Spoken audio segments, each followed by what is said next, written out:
2025 പുതുവർഷം പിറക്കുമ്പോൾ 4500 കോടി രൂപയുടെ പുത്തൻ വികസന പദ്ധതികൾ ജനങ്ങൾക്കായി നൽകി മോദി ഭാരതം ഇതാ അതിവേഗം മുന്നേറുന്നു. ദേശീയ തലസ്ഥാന മേഖല ഡൽഹിയിലാണ് 4500 കോടി രൂപയുടെ വികസന പദ്ധതികൾ പ്രധാനമന്ത്രി നരേന്ദ്രമോദി ഇപ്പോൾ രാജ്യത്തിനായി സമർപ്പിച്ചിരിക്കുന്നത്.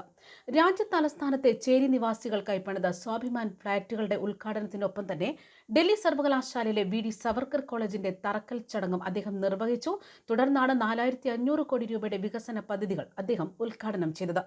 ഡൽഹിയിലെ അശോക് വിഹാറിൽ നടന്ന പരിപാടിയിലാണ് വിവിധ വികസന പദ്ധതികൾ പ്രധാനമന്ത്രി രാജ്യത്തിനായി സമർപ്പിച്ചത്. അതായത് ഭവനരഹിതർക്കായി കേന്ദ്ര സർക്കാർ നിർമ്മിച്ച 1676 ഫ്ളാറ്റുകളുടെ താക്കോലാണ് പ്രധാനമന്ത്രി വിതരണം ചെയ്തത്.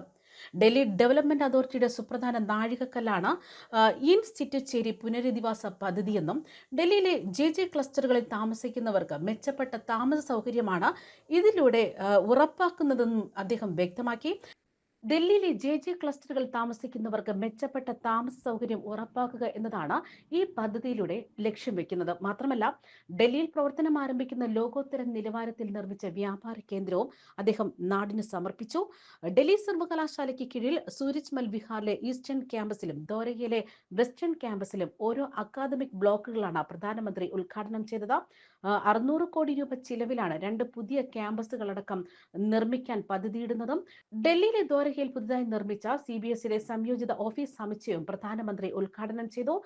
300 കോടി രൂപ ചെലവിൽ അത്യാധുനിക സൗകര്യങ്ങളോടെയാണ് ഓഫീസ് കോംപ്ലക്സ് അടക്കം നിർമ്മിച്ചിരിക്കുന്നത്. ഇതിനിടെ ആം ആദ്മി സർക്കാർ ഡൽഹിയെ ബാധിച്ച ദുരന്തമെന്നാണ് പ്രധാനമന്ത്രി രൂക്ഷമായി പ്രതികരിച്ചത്.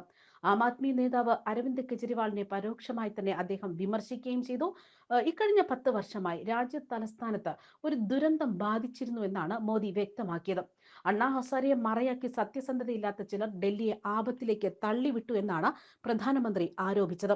ഇവർ വികസനത്തെക്കുറിച്ച് സംസാരിക്കാറുണ്ടായിരുന്നുവെന്നും ഈ ആം ആദ്മി സർക്കാർ ഡൽഹിയെ ബാധിച്ച ദുരന്തമാണെന്നും എന്നാൽ ഡൽഹിയിലെ വോട്ടർമാർ ഇത്തവണ തലസ്ഥാനത്തെ ഈ ദുരന്തത്തിൽ നിന്ന് മോചിപ്പിക്കുമെന്നാണ് മോദി വ്യക്തമാക്കിയത്. അശോക് വിഹാറിലെ രാംലീല ഗ്രൗണ്ടിൽ നടന്ന പൊതുപരിപാടിയിലാണ് അദ്ദേഹം ഇത് വ്യക്തമാക്കിയത്. അതിഷിയുടെ നേതൃത്വത്തിലുള്ള ഡൽഹി സർക്കാർ ആദ്യം അഴിമതി നടത്തുകയും പിന്നീട് അത് പിടിക്കപ്പെടുമ്പോൾ അഴിമതിയെ മഹത്വൽക്കരിക്കുകയും ചെയ്യുമെന്നാണ് അദ്ദേഹം വ്യക്തമാക്കിയതും. കെജ്രിവാളിന്റെ കോടികൾ ചിലവഴിച്ച് നിർമ്മിച്ച ആഡംബര ഭവനത്തെക്കുറിച്ചും മോദി രൂക്ഷമായി തന്നെ വിമർശിക്കുകയാണ് ചെയ്തത്. തനിക്കും വേണമെങ്കിൽ അത്തരമൊരു കൊട്ടാരം നിർമ്മിക്കാമായിരുന്നുവെന്ന്, പക്ഷേ താൻ ഒരിക്കലും തനിക്കായി വീട് പണിതിട്ടില്ല. എന്നാൽ പാവപ്പെട്ടവർക്കായി 4 കോടിയിലധികം വീടുകളാണ് താൻ നിർമ്മിച്ചിട്ടുണ്ടെന്നും രാജ്യത്തിന് നന്നായിട്ട് അറിയാമെന്നും പ്രധാനമന്ത്രി വ്യക്തമാക്കി. 2025 ദേശീയ തലസ്ഥാനത്തെ ഭരണത്തിന് പുതിയ ദിശ നൽകുമെന്നും അതിനായി ആം ആദ്മിയെ പുറത്താക്കി BJPയെ കൊണ്ടുവരണമെന്നാണ് അദ്ദേഹം വോട്ടർമാരോട് അഭ്യർത്ഥിച്ചത്. ന്യൂസ് ഡെസ്ക് കർമ്മ ന്യൂസ്.